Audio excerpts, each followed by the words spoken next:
Correct தான் madam. இப்போ வந்து பார்த்திங்கன்னா மேஷ ராசியை பொறுத்த வரைக்கும் மிதுனம் 3ஆம் பாவம். 3ஆம் பாவத்தில் வந்து பார்த்திங்கன்னா புதன் பகவான் அமர்ந்திருக்காரு. முதல்ல வக்ரகதி அடைஞ்சிருக்க புதன் பகவான் என்ன மாதிரி பலன்களை கொடுக்க போகிறாரு? ரெண்டாவது ருணரோக சத்ருஸ்தானத்துக்கும் அவர் தான் அதிபன். அவர் வந்து பார்த்திங்கன்னா 3ஆம் பாவத்தில் அமர்ந்திருக்காரு. அதுக்கு முன்னாடி மேஷராசினோட அதிபன் யார் அப்படின்னு செவ்வாய். செவ்வாய்க்கு புதன் நட்பா பகையா? சரி, பக்க கிரகம் முயற்சி ஸ்தானத்தில் உட்காந்துட்டு இருக்காரு, ஆனால் வக்ரகதி அடைஞ்சிருக்கார். அப்போ அந்த முற்பகுதியில் என்ன மாதிரி பலன்கள் வரும் அப்படின்னா, நம்மளோட பேச்சு திறமை, நான் ரொம்ப ஃப்ளூயண்ட்டாக எக்ஸலண்ட்டாக பேசுவேன். மேஷத்துக்கு பின்ன சூரியன் உச்சமடையக்கூடிய ராசி, அதுக்கும் மேலே செவ்வாய் ராசி, அதுவும் பேச தெரியாதான்னு.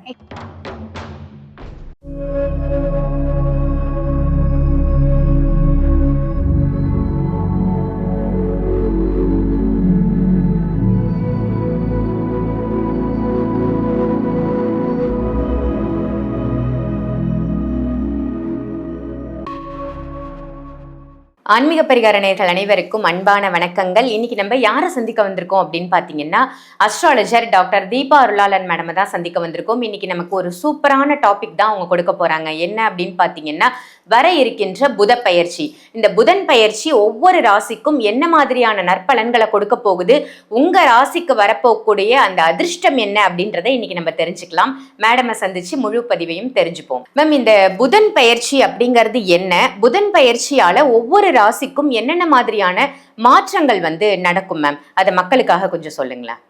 கண்டிப்பாக மேடம். இப்போ புதன் பகவான் என்னைக்கு பயிற்சியாக போகிறாரு? ஜூலை 7, 2026 செவ்வாய்க்கிழமை காலை 10:32 மணிக்கு மிதுனத்தில் வந்து பார்த்திங்கன்னா பயிற்சியாகி அமர்றார். மிதுனத்தில் முதல்ல வந்து பார்த்திங்கன்னா வக்ரகதி அடைகிறாரு. ஜூலை 23 வரைக்கும் வக்ரகதியில் இருப்பார். அதுக்கப்புறம் ஜூலை 24 வக்ர நிவர்த்தி அடைவார். ஆகஸ்ட் மாதம் 4ஆம் தேதி வரைக்கும் வக்ர நிவர்த்தி அடைஞ்ச புதன், அதுக்கு முன்னாடி வக்ரகதியில் இருக்க புதன். ஆக மொத்தம் புதன் மிதுனத்திலேயே தான் சஞ்சாரம் பண்ணுறார். ஆக இந்த மிதுனத்தில் சஞ்சாரம் பண்ணக்கூடிய புதன் வந்து பார்த்திங்கன்னா மேடம், நம்ம பலன் எப்படி சொல்ல போகிறோம் அப்படின்னா, வக்ரகதி அடைஞ்ச புதனால் என்ன மாதிரி பலன்கள் வரப்போகுது, அதே மாதிரி வக்ர நிவர்த்தி அடைஞ்ச புதனால் என்ன மாதிரி பலன்கள் வரப்போகுது அப்படின்றது சொல்ல போகிறோம். புதன் அவருடைய சொந்த வீட்டிலே அமர்ந்தாலும் அந்த பலன்கள் அப்படின்றது கொஞ்சம் மாறுபடும் மேடம். அப்போ நம்ம வந்து பார்த்திங்கன்னா ஒவ்வொரு ராசிக்கும் என்னென்ன மாதிரி பலன்கள் வரப்போகுது அப்படின்றது ஆனால் என்னென்னா, இது வந்து ஸ்கிப் பண்ணாமல் பார்க்கணும். ஸ்கிப் பண்ணாமல் பார்க்கும்போது நடுவில் பார்த்தா புரியாது. Super ma'am. புதன் பயிற்சியை பற்றி ரொம்ப அழகாக தெளிவாக சொன்னீங்க. இப்போ நம்ம வந்து ஒவ்வொரு ராசிக்கும் இந்த புதன் பயிற்சி வந்து என்னென்ன மாதிரி நற்பலன்களை கொடுக்க போகுது அப்படின்னு ஒவ்வொரு ராசியாக பார்த்துடலாம். இப்போ வந்து நம்ம முதல் ராசி மேஷராசி. மேஷராசி நேயர்களுக்கு இந்த புதன் பயிற்சி என்ன மாதிரி நற்பலனை வந்து கொடுக்க போகுது மேம்? கரெக்டு தான் மேடம். இப்போ வந்து பார்த்திங்கன்னா மேஷ ராசியை பொறுத்த வரைக்கும் மிதுனம் 3ஆம் பாவம். 3ஆம் பாவத்தில் வந்து பார்த்திங்கன்னா புதன் பகவான் அமர்ந்திருக்காரு. முதல்ல வக்ரகதி அடைஞ்சிருக்க புதன் பகவான் என்ன மாதிரி பலன்களை கொடுக்க போகிறாரு? பொதுவாக புதன் வந்து பார்த்திங்கன்னா மேஷராசி என்பவர்களுக்கு 3 மற்றும் 6க்கு அதிபன். அதாவது முயற்சி ஸ்தானத்துக்கும் அவர் தான் அதிபன். முயற்சி ஸ்தானாதிபதி முயற்சி ஸ்தானத்தில் அமர்ந்திருக்கார், விஷயம். ரெண்டாவது ருணரோக சத்ருஸ்தானத்துக்கும் அவர் தான் அதிபன். அவர் வந்து பார்த்திங்கன்னா 3ஆம் பாவத்தில் அமர்ந்திருக்காரு. அதுக்கு முன்னாடி மேஷராசினோட அதிபன் யார் அப்படின்னு செவ்வாய். செவ்வாய்க்கு புதன் நட்பா பகையா சமமா அப்படின்னா பக கிரகம். செவ்வாய்க்கும் புதனுக்கும் பெருசாக ஆகாது, பக கிரகம். சரி, பக்க கிரகம் முயற்சி ஸ்தானத்தில் உட்காந்துட்டு இருக்காரு, ஆனால் வக்ரகதி அடைஞ்சிருக்கார். அப்போ அந்த முற்பகுதியில் என்ன மாதிரி பலன்கள் வரும் அப்படின்னா, நான் நிறைய விஷயத்தை யோசிக்கிற விஷயத்த நான் செய்யணும் அப்படின்னு வந்து பார்த்திங்கன்னா பிளான் பண்ணுறேன். ஆனால் நிறைய பிளான் பண்ணேன், ஆனால் எக்ஸாக்டான பிளான் இது பண்ணால் இது நடக்கும், இப்படி வந்து கல்லை விட்டு எரிஞ்சா மாங்காய் விழும் அப்படின்றது எனக்கு தெரியல. ஒரு குழப்பம், என்னுடைய முயற்சியில் வந்து குழப்பம். இந்த விஷயத்தை நம்ம செய்யலாமா வேணாமா, செஞ்சால் சரியாக வருமா சரிப்பட்டு வராதா, இந்த விஷயம் செய்யறதுக்கு நம்ம லாக்கிப்படுவோமா லாக்கிப்படவாட்டுமா, அந்த மாதிரி ஒரு டைலமா, ஒரு முயற்சியில் ஒரு குழப்பம் அப்படின்றது இருக்கும். நீங்கள் இந்த விஷயத்தை செய்யறதுக்கு முன்னாடி இந்த காலகட்டத்தில் நீங்கள் ஏதாவது ஒரு முக்கியமான விஷயம் முயற்சி செய்கிறீங்க அப்படின்னா அனலைஸ் பண்ணுங்கள். அனலைஸ் பண்ணிவிட்டு ரொம்ப முக்கியமான விஷயமா இருக்குது அப்படின்னா உங்கள் ஜாதகத்தை பாருங்கள். ரொம்ப எளிமையாக சொல்லணுன்னா, ஒருத்தவங்க ஒரு வேலையை விட்டுட்டு இன்னொரு வேலைக்கு போகணும் அப்படின்னு முயற்சி பண்ணுவாங்க. ஒரு சிலர் வந்து பார்த்திங்கன்னா லவ் தொடரும். இந்த லவ்வை வந்து பார்த்திங்கன்னா, அதாவது லவ் பண்ணிகிட்ருப்பாங்க, ரிலேஷன்ஷிப் கொஞ்சம் டாக்ஸிக்காக மாறும். அப்போ இந்த டாக்ஸிக் ரிலேஷன்ஷிப்பை மெயின்டைன் பண்ணலாமா, இல்லை வேண்டாம் இதை விட்டு நிம்மதியாக போயிடலாமா, நாளைக்கு வேண்டாம் அப்படின்னு கஷ்டப்படுறத விட இன்றைக்கே இப்போவே சீக்கிரமே நம்மளை விட்டு போதே அப்படின்னு நம்ம சந்தோஷப்பட்டுக்கலாமா, இல்லை டாக்ஸிக்குன்னு தெரிஞ்சோ என்னால் மறக்க முடியல, இதை நம்ம தொடரலாம் அப்படின்னு தொடர்ந்து நாளைக்கு இன்னும் கொஞ்சம் நம்ம நோகடிச்சிக்கலாம் அப்படின்ற ஒரு குழப்பம் இருக்கும். ஒரு சிலருக்கு வந்து பார்த்திங்கன்னா, வீடு கட்டலாமா, கட்டின வீடை வாங்கலாமா அப்படின்ற குழப்பம். இந்த மாதிரி ஒவ்வொருத்தருக்கும் ஒவ்வொரு விதமான முயற்சிகளில் குழப்பம் அப்படின்றது இருக்குது. அப்படின்னா நீங்கள் பெரிய முயற்சிகள் அப்படின்னா, நான் முதல்ல சொன்ன மாதிரி இது ஒரு ரிலேஷன்ஷிப், நான் தூக்கி எறியலாமான்னு நினைக்கிறேன், தொடரலாமான்னு நினைக்கிறேன், அது ஒரு வாழ்க்கையில் ஒரு பெரிய இம்பேக்டை நம்மளுக்கு ஏற்படுத்தும். அந்த மாதிரிலாம் நான் உங்கள் சுய ஜாதகத்தை பாருங்கள், இது ஒத்து வருமா ஒத்து வராதா, சாமி இது எனக்கு என்ன பண்ணாலும் ஒத்து வராது, இது வந்து வேலியில் இருக்கிறத தூக்கி நாங்கள் என் கழுத்தில் போட்டுக்கிற மாதிரி இருக்குது அப்படின்னா தூக்கி போட்டுருங்க. ரொம்ப நாள் கழித்து வேணாம் அப்படின்னு ரொம்ப நாள் கஷ்டப்படுறத விட ரொம்ப மனசில் இம்பேக்ட் ஆல்ரெடி நீங்கள் ஏற்படுத்திட்டு இருப்பீங்க. ஏன்னா அதாவது மேஷத்தை பொறுத்த வரைக்கும் வந்து பார்த்திங்கன்னா, ரொம்ப எளிமையாக சொல்லணும் அப்படின்னா, மனசில் எதையும் ஃபிக்ஸ் பண்ண மாட்டாங்க. ஃபிக்ஸ் பண்ணிட்டாங்கன்னு ரொம்ப ஸ்ட்ராங்காக ஃபிக்ஸ் பண்ணிவிடுவாங்க. அது வந்து பார்த்திங்கன்னா ஆலமரம் மாதிரி வேர் ஊண்டிகிட்ருக்கும். தூக்கி போடுறது அப்படின்றது ரொம்ப கஷ்டமாக இருக்கும்.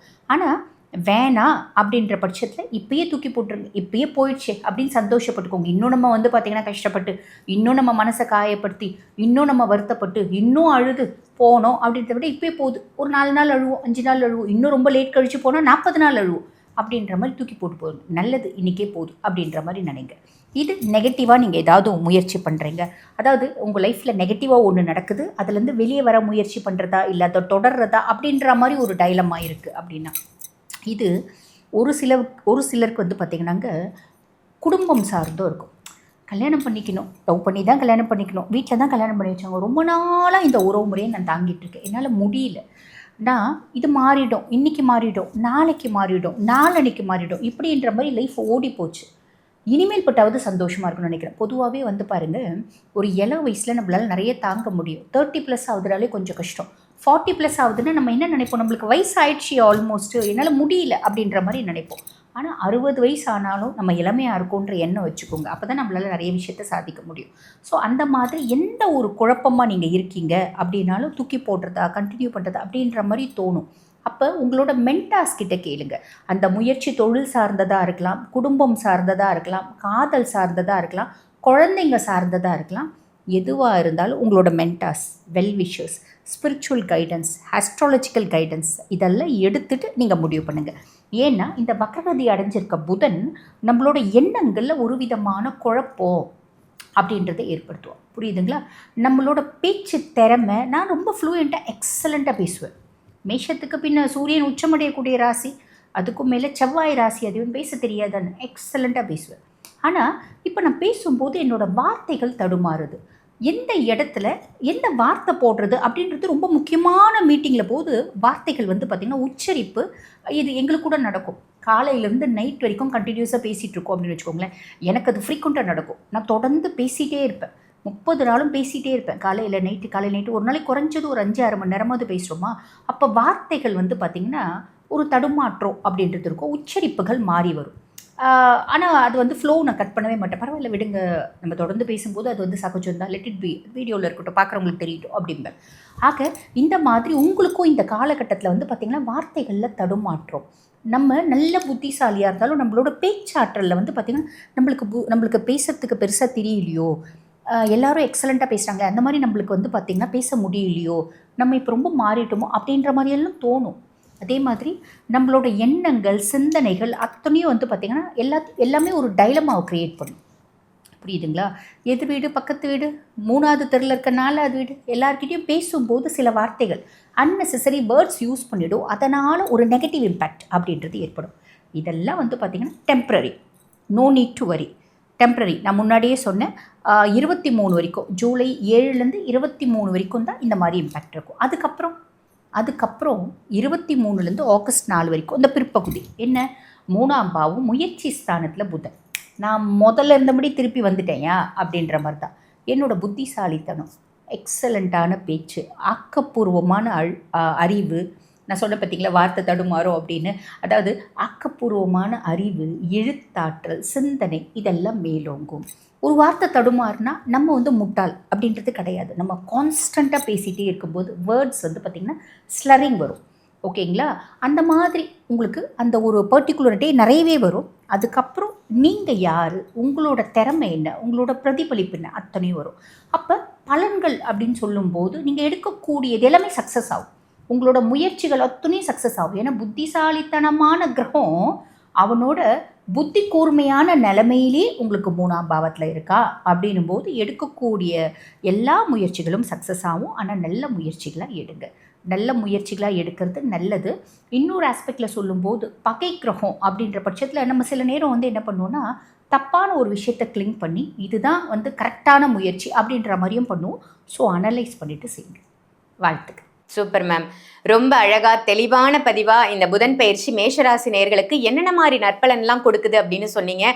மேஷராசி நேயர்கள் ரொம்ப ஹாப்பியா இருப்பாங்கன்னு நினைக்கிறேன். நல்ல பதிவு கொடுத்ததற்கு நன்றி மேம்.